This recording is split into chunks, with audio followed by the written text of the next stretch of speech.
क्योंकि राजा की मौत एक हादसे में हो गई थी, रानी को ही राज्य संभालना पड़ रहा था।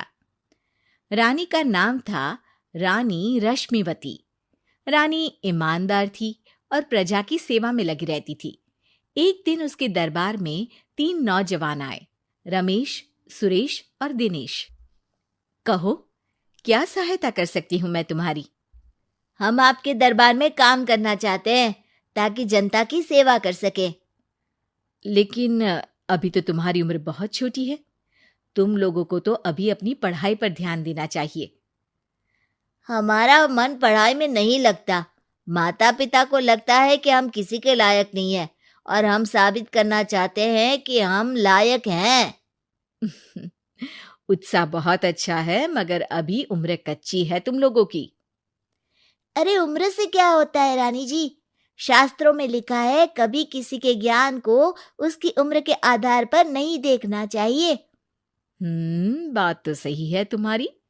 और अगर सच में तुम अगर ये संकल्प करके आए हो कि तुमको यहाँ काम करना है, तो पहले परीक्षा देनी पड़ेगी।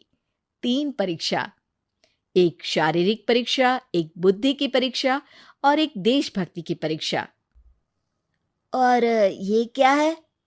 वो मंत्री महोदय तुम्हें समझा देंगे। हमारे पास समय नहीं है। अगर तुम लोग तैयार हो तो बताओ। हाँ हाँ, हम तैयार है किसी भी परीक्षा के लिए। मैं भी तैयार हूँ कुछ भी कर गुजरने के लिए। तो ठीक है मंत्री जी, आप इन तीनों की परीक्षा कल से ही शुरू कर दीजिए। जो आ गया रानी साहिबा।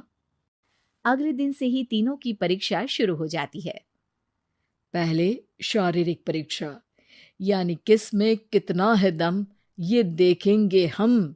क्योंकि शरीर में दम होगा तभी तो प्रजा की सेवा में दम लगा पाओगे। हमें क्या करना होगा? वो पेड़ दिख रहा है, जो सबसे पहले चढ़ेगा उस पे दरबार में नौकरी पाने के अवसर उसी के बढ़ जाएंगे। मैं चढ़ता हूँ। अरे रुको रुको, गिनती गिनने दो। 1, 2, 3। 3 की गिनती के बाद रमेश और सुरेश भागकर पेड़ के पास गए, मगर दिनेश आराम से पेड़ के पास गया। जैसे ही रमेश और सुरेश आधे पेड़ तक चढ़ गए, दिनेश ने उन दोनों की टांग पकड़ के उन्हें नीचे गिरा दिया और खुद पेड़ पर चढ़ गया। दिनेश की जीत हुई। अरे लेकिन इसने बेईमानी की। बेईमानी नहीं की, बुद्धि लगाई। शरीर के दम के साथ दिमाग में भी दम होना चाहिए। क्यों मंत्री जी? हाँ हाँ, बात तो तुम्हारी सही है, लेकिन बात अगर बुद्धि की है तो बुद्धि की असली परीक्षा हम कल लेंगे। शाम को जाकर मंत्री रानी को सब बता देते हैं। यानी दिनेश उन सब में ज्यादा होशियार है। जी रानी साहिबा। अगले दिन तीनों की बौद्धिक परीक्षा का समय होता है। आज हमें क्या करना है मंत्री जी? थोड़ा सब्र करो, कल जल्दबाजी में ही हारे थे तुम। सही कह रहे हैं मंत्री जी। अरे तू क्यों ज्यादा बोल रहा है? तू भी तो हारा था ना कल। ए दिनेश, ज्यादा होशियार मत बन। अरे अरे अरे, लड़ो मत। आज की परीक्षा पर ध्यान दो। आज की बौद्धिक परीक्षा में ये कुछ बोरे हैं, कुछ में नमक है और कुछ में रुई। जिसको जो ले जाना है उठा लो। देखते हैं कि कौन जल्दी से कोई भी एक बोरा नदी के उस पार लेकर जाता है। समय शुरू होता है अब। तीनों बोरों की तरफ बढ़ते हैं। सुरेश, नमक की बोरी भारी है, ले जाने में मुश्किल होगी। हाँ हाँ, सही कह रहा है, रुई हल्की है, हम दोनों रुई लेकर चलते हैं। अरे भाई, मैं तो नमक लेकर जाऊंगा। रमेश और सुरेश ये सोचकर हंसते हैं कि आज तो दिनेश हार ही जाएगा। दौड़ शुरू होती है। 1, 2, 3। तीनों नदी की तरफ भागते हैं। रुई में वजन कम होने के कारण रमेश और सुरेश आगे निकल जाते हैं और दिनेश थोड़ा पीछे। पर जैसे ही वो सब नदी में जाते हैं, दिनेश की बोरी का नमक गलने लगता है और वजन कम हो जाता है, जबकि रमेश और सुरेश की रुई में पानी भर जाता है और बोरी का वजन बढ़ जाता है। अरे ये इतनी भारी क्यों हो गई रमेश? अरे मुझे क्या पता, शायद जादुई बोरी है। अरे लगता है कि हम बेवकूफ बन गए। बने नहीं हो, तुम हो ही बेवकूफ। इतना तो पता होना चाहिए कि पानी में नमक गल जाएगा। दिनेश का पूरा नमक गल जाता है और बोरी खाली हो जाती है। वो जल्दी से रेस पूरी कर लेता है। इस परीक्षा के विजेता भी दिनेश ही हैं। उसने दिमाग लगाकर दिखा दिया कि वो बौद्धिक परीक्षा में भी रमेश और सुरेश से आगे है। अब कल तुम्हारी देशभक्ति की परीक्षा होगी, जो स्वयं रानी मां लेंगी। रात को फिर मंत्री रानी के पास जाकर बता देते हैं कि आज की परीक्षा में कैसे दिनेश ने अक्लमंदी दिखाई और बौद्धिक परीक्षा में भी उसी की जीत हुई। अरे वाह, दिनेश तो हमारे बहुत काम आ सकता है। हम उत्साहित हैं कल की परीक्षा के लिए।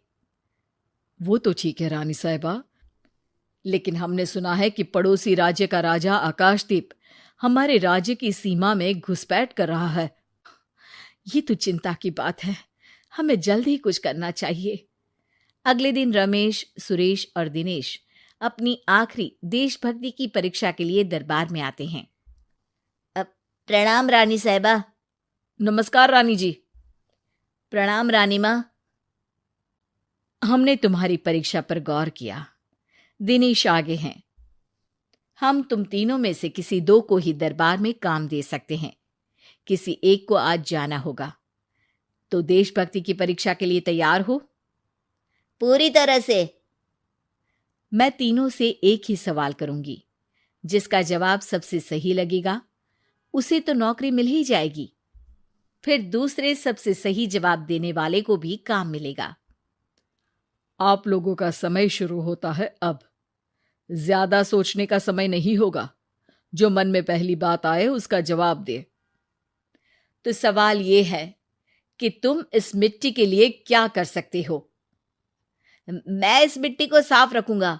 यहाँ के लोगों के भोजन की कमी को मैं पूरी करूंगा। मैं यहाँ के लोगों को गले लगा लगा के उनको खुशी दूंगा रानी माँ, और गरीबों के लिए घर बनवाऊंगा। मैं इस मिट्टी के लिए किसी की जान भी ले सकता हूँ रानी माँ। मंत्री, दिनेश को एक तलवार दो। जी रानी जी। दिनेश, पड़ोसी राज आकाशदीप की जान तुम्हारे हाथ में है। जाओ, अपना काम पूरा करो। आज रात को तुम उस पर हमला करोगे जब वो सो रहा होगा। दिनेश वहां से चला जाता है। रानी मां, ये आपने क्या किया? अभी किया नहीं है मंत्री जी। आप आकाशदीप को संदेशा भिजवाओ कि पड़ोसी देश का एक कातिल रात को उन पे हमला करेगा और दिनेश को पकड़वा दो। अरे, ये आप क्या कह रही हैं? और क्यों कर रही हैं आप ऐसा? राजा को लगेगा कि हमने उसकी मदद की, उसकी जान बचाकर। वो हमारे राज्य का पीछा छोड़ देगा और हमारा एहसानमंद हो जाएगा। और दिनेश का क्या होगा? इस राज्य को दिनेश जैसे शातिर और लड़ाकू लोगों से ज्यादा जरूरत है, ऐसे लोगों की जो लोगों को खाना खिलाने की और खुश करने की बात करे। और ये गुण सुरेश और रमेश में है। इन्हें नौकरी दे दो।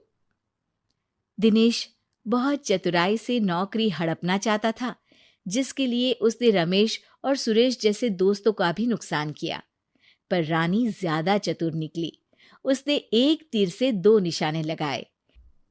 दिनेश जैसे खूंखार युवक को राज्य से बाहर करवा दिया और पड़ोसी राजा आकाशदीप को अपना एहसानमंद कर लिया।